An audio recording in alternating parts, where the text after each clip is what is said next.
네, 오늘은 국세청이 곧 알게 될 태양광 사업자의 탈세 유형 두 가지를 같이 한번 살펴보겠습니다. 지난주에 어떤 태양광 사업자분이 저한테 주신 질문이에요. 태양광 99kW를 아버지에게 증여받았고 토지도 법무사를 통해 증여 완료했습니다. 증여 등기를 완료한 거겠죠. 태양광 99kW라는 건 어떤 발전 용량 같은 겁니다. 그런 걸 아버지께서 저한테 증여해 주신 거예요. 근데 이 토지의 공시지가는 1,000만 원이거든요. 그럼 5천만 원까지는 증여세가 없으니까 나는 증여세를 안 내면 될까? 라는 의문이 드셨다는 거죠. 이게 태양광 사업지예요. 땅이 있죠? 그 위에 태양광 설비가 있어요. 아버지는 지금 이 태양광 설비에서 나오는 전기를 한전에 팔아가지고 보조금까지 포함해서 수익을 얻고 있죠. 근데 이걸 증여한 거예요.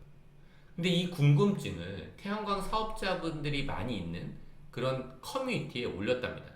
그러니까 답변을 많이 해주시는 분이 이렇게, 아마 운영자일 수도 있을 것 같아요. 이렇게 글을 남긴 거예요. 아직까지는 태양광 발전소 증여 시 토지 부분만 국세청에 통보됩니다.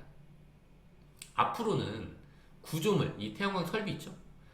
이거를 포함한다는 이야기가 있었는데 아직은 시행 안 하고 있습니다.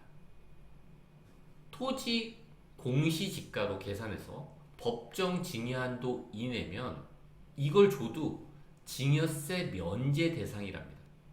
이 무슨 말도 안 되는 소린가요? 국세청에서 아직 시행을 안 하고 있다고요? 도대체 어떤 근거로 이 얘기를 하는지 모르겠지만 꼭 이렇게 얘기하니까 이게 진짜인 것 같잖아요. 절대 말도 안 되는 소리입니다. 이건 토지 공시지가 1,000만 원이라 비과세, 말이 안 된다는 거죠. 전 지금 뭘 받았나요? 이걸 받았잖아요.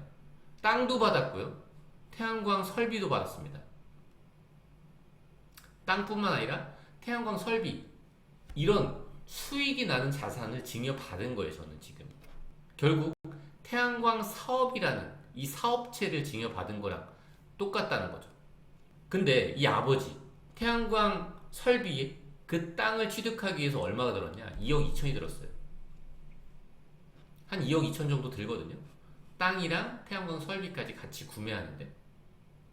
근데 내가 이걸 증여받았는데 1,000만 원만 신고하면 끝이라고 그렇게 답변을 해준 거예요. 그러니까 뭔가 말이 안 된다고 생각하니까 이 원칙을 지키고 싶은 이 태양광 사업자분이 국세청에 전화를 해서 물어봤답니다. 토지가 태양광 대출이 1억 2천이 등기부등본에 잡혀 있대요. 이 등기부등본에 잡혀 있는 대출금에 대한 양도세가 아버지에게 청구된다고 국세청에서 그랬답니다. 태양광 대출금도 양도세를 내라는 건데 얼마 정도 양도세가 나오는 건지, 양도세 절세 가능한 방법은 없는지 뭐 저한테 물어보기 전에 또 커뮤니티에 물어보시긴 하셨더라고요. 그러면 국세청은 왜 양도세가 나온다고 했을까요? 태양광 사업을 증여했는데. 그건 바로 이 부담부 증여 때문인 거예요. 증여를 해도요, 양도세가 나올 수 있습니다. 왜 그러냐? 제가 이 아파트를요, 만약에 2억 주고 샀어요. 근데 지금 10억입니다. 이걸 아들한테 주려고 그래요. 그냥 조건 없이. 물론 조건이 있죠. 이 아파트에 있는 대출금 5억. 이런 조건을 가지고선 증여를 한 거예요. 분명 지금 아파트는 10억에 거래되고 있지만 여기에 대출 5억이 있습니다. 그럼 정확히 내 몫은 한 5억 정도 되는 거잖아요. 근데 이 아파트를 대출과 함께 자녀한테 줍니다. 이러면 어떻게 되냐? 이 아파트의 반은 판 걸로 봐요. 그리고 반만 증여한 걸로 보는 겁니다. 이 대출에 해당하는 그 비율만큼 양도된 걸로 보는 거예요. 그래서 국세청에서 양도세 얘기가 나온 겁니다. 이걸 만약에 토지라고 생각해 볼게요. 땅만 줍니다. 이 땅이 얼마인지 모르겠어요. 근데 대출이 1억 2천이래요. 그러면요, 이 전체 땅에서요, 증여되는 부분이 있는 거고 대출, 이 부분은 양도된다는 겁니다. 만약에 이 토지를 가지고 대출을 1억 2천을 받았잖아요. 그럼 1억 2천만큼은 양도가 된다는 거예요. 이렇게 국세청에서 물어본 내용까지 커뮤니티에 물어보니까 이렇게 또 근거 없는 답변이 달립니다. 토지 부분만 당초 취득 금액과 자녀에게 증여한 토지 가격 산정에서 법무사님과 상의. 이 증여세를 왜 법무사님과 상의하는지는 저도 잘 모르겠는데, 취득 금액에 조금만 업해서 증여세 신고를 하면 양도세가 나오지 않을 것입니다. 참고 바랍니다. 국세청에서는 당연히 그렇게 얘기하지만 실제로 그렇게 한 사람은 없답니다. 엄청나게 유명한 커뮤니티인데 그렇게 얘기를 했대요. 이게 무슨 얘기냐? 아버지가 만약에 토지를 5천만 원에 산 거예요. 그럼 5천만 원보다 살짝 업해서 그렇게 신고를 하라는 거죠. 근데 만약에 이 토지의 대출이 1억 2천이잖아요. 그럼 토지는 1억 2천을 평가냅니다. 증여할 때. 그럼 어떻게 양도세가 나오는지 한번 보죠. 이 토지 얼마인지 잘 모르겠어요. 이 토지가는 그냥 1억 2천이라고 할게요. 1억 2천보다 공시지가가 적다고요? 그래도 1억 2천으로 봅니다. 증여할 때. 왜냐? 대출이 1억 2천이 있다면. 그럼 다시 한번 볼게요. 이 토지를 넘겼잖아요. 증여했죠? 증여가액은 거의 없는 거예요. 토지가 1억 2천이면. 없는 거랑 다름없잖아요. 근데 대출 1억 2천이에요. 이걸 아들이 받은 거죠? 그럼 양도가액이 얼마죠? 1억 2천입니다. 양도세? 엄청 많이 나오겠죠. 근데 가끔 이런 분들이 있어요.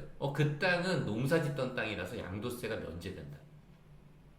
그 양도세를 감면해주는 그 규정은요, 그 땅이 농지였을 때, 농사를 짓고 있었을 때 팔면 그렇게 되는 거예요. 이렇게 태양광이 올라가 있는 땅을 팔 때는 절대 그 감면을 적용할 수가 없습니다. 그리고 지금까지 아무 문제 없었다 라고 하시더라고요.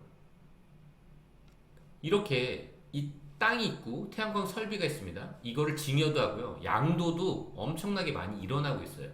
근데 이렇게만 신고했다는 거예요. 땅 관련된 양도세만 내고 이걸 그냥 넘기거나 매각했다는 거죠. 지금 태양광 사업이 본격적으로 시작된 지가 상당히 오래됐는데 실제 그렇게 한 사람이 없다는 거예요. 엄청나게 문제가 있는 거죠. 사실 최근에 답변이 달린 건데 제가 답변한 거 아닙니다. 그분이 저한테 캡처해서 보내주신 거예요. 질문하신 분이. 근데 왜 앞으로 문제가 될까요? 일단 가장 중요한 문제는 정권이 바뀌겠죠?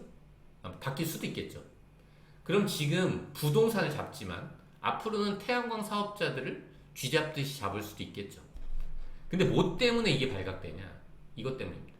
등기부등본에 대출 내역이 남아있어요. 이 내용 없어지나요? 등기부등본에 이렇게 줄 가지면은 없어진 거는 그게 아닌 거죠. 등기부등본에 어떤 대출이 있었는지 없었는지는 아주 긴 시간이 흐르고 나서도 우리가 조회하기가 너무 쉬워요. 저희가 증여세나 상속세 조사를 하잖아요. 특히 상속세 조사 때 9년 전에 내가 갖고 있던 땅에 등기부등본에 대출 얼마 있었다. 그게 없어졌다. 이 내역 반드시 상속세 조사할 때 나옵니다. 소명하라고.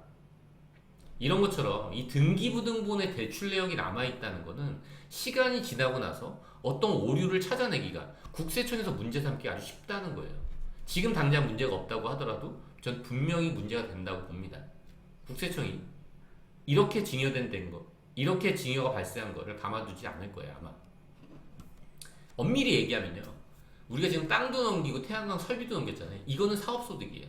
그리고 이거는, 이 땅은 양도소득입니다. 제가 예전에 태양광 사업자분들에게 세금 관련된 강의를 할 때 사실 이 부분도 언급했던 부분이에요. 그러니까 어떤 분이 이렇게 얘기하시더라고요. 태양광은 양도세 과세 대상이 아니다. 이 말이요. 일부는 맞고 일부는 틀립니다. 이 말이 일부는 맞다고 하는데 어떤 게 맞는 얘기냐. 요 태양광 설비 있죠. 이 위에는 구조물들. 이거는요. 과세 대상은 아니에요. 양도소득세 과세 대상은 아닙니다. 양도소득세 과세 대상은 열거해 놓고 있어요. 이거면 양도세 과세 대상. 근데 거기에 열거돼 있는 항목은 아니에요. 요거는. 근데 땅은 열거돼 있죠. 양도세 과세 대상 항목으로. 이게 관련된 규정입니다. 양도소득의 범위예요. 토지가 있고요. 건물이 있습니다. 건물에 부속된 시설물과 구축물을 포함한다고 돼 있는데 이건 건물에 부속되어 있는 시설물과 구축물이 아니에요. 그러니까 이 대상은 분명히 아닙니다. 그럼 양도세 없구나 라고 생각할 수 있겠지만 이 규정이 그 밑에 있죠. 그 밑에 있는 규정입니다. 사업에 사용하는 1호, 아까 이게 1호예요. 1호 토지 있었죠? 사업에 사용하는 1호의 자산과 함께 이 토지와 함께 양도하는 영업권. 우리 태양광이요, 땅은 되게 싸잖아요. 근데 왜 비싸게 파나요? 행정관청에서 개발행위 허가를 받았기 때문에 그런 거예요. 태양광 설비를 설치할 수 있다는. 그렇기 때문에 비싸게 팔 수 있는 거잖아요. 그게 영업권이라는 거죠. 그 영업권을 토지랑 묶어서 같이 팔고 있죠. 이게 양도세 과세 대상입니다. 그리고 또 중요한 것 중에 하나가 개발행위가 완료된 토지만 징여하면 괜찮다고 생각하시는 분들이 있는데 그것도 아니에요. 담보가 아직 실행도 안 됐다라고 하더라도 이 땅을 징여했습니다. 여기에 태양광 설비가 설치될 거예요. 근데 어떻게 되죠? 대출이 일어납니다. 내가 징여를 먼저 했어요. 그리고 나서 대출을 받았습니다. 그럼 어떻게 될까요? 내가 징여를 받고 나서요, 징여세 3개월 안에 신고해야 되죠. 그리고 나서 6개월, 이 징여세 결정 기한까지 담보가 실행이 되잖아요. 그러면 그 담보 금액만큼 징여가액이 올라갑니다. 이 규정은 좀 복잡하기 때문에 전문가분들과 상담하고 하시는 게 좋다는 거죠. 이 태양광 설비는 엄밀하게 말하면은 땅만 담보 설정되어 있는 건 아닐 수도 있어요. 그 설비까지 같이 포함된 걸 수도 있다는 거죠. 이 부분도 상당히 유의하셔야 됩니다. 네, 오늘은 여기까지 하도록 하겠습니다. 끝까지 들어주셔서 감사합니다.